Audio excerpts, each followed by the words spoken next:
Hi friends, welcome to our channel. இது பார்த்தீங்கன்னா 10th standard first டிவிஷனுக்கான ஒரு மாடல் கொஸ்டின் பேப்பர் சயின்ஸ்க்கு. ஸோ சயின்ஸ் பொறுத்தளவுக்கு ரொம்ப ஈஸியான சப்ஜெக்ட். ஸோ சயின்ஸ் பொறுத்தளவுக்கு என்ன பண்ணுறீங்கன்னா ஃபுல்லாக பார்த்தீங்கன்னா 1 மார்க் நல்லா தரவாக படிச்சுக்கோங்க. புக்கின்னு பார்த்தீங்கன்னா 1 மார்க் அந்த பாக்ஸஸ் டூயினோலாம் நல்லா படிச்சுக்கோங்க. பயாலஜி ஃபோக்கஸ் பண்ணுங்கள்.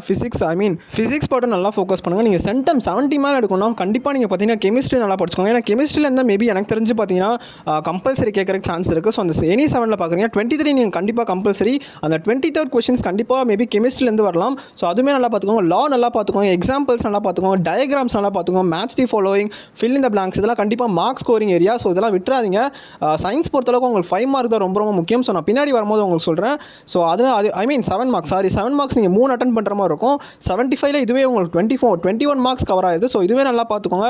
நீங்கள் 7 மார்க்ஸ் நல்லா படிச்சா டிஃபரன்ஷியேட் நல்லா படிச்சுக்கோங்க. டிஃபரன்ஷியேட் கண்டிப்பாக பார்த்தீங்கன்னா ஒரு டிஃபரன்ஷியேட் கண்டிப்பாக 7 மார்க்ஸில் வரும். அதுவுமே நல்லா பார்த்துக்கோங்க. பிஹெச்லாம் ரொம்ப முக்கியம். ஸோ இதெல்லாம் பார்த்துக்கோங்க. 22nd லெசன் ரொம்ப முக்கியம். ஸோ இதெல்லாம் நல்லா பார்த்துக்கோங்க. All the best.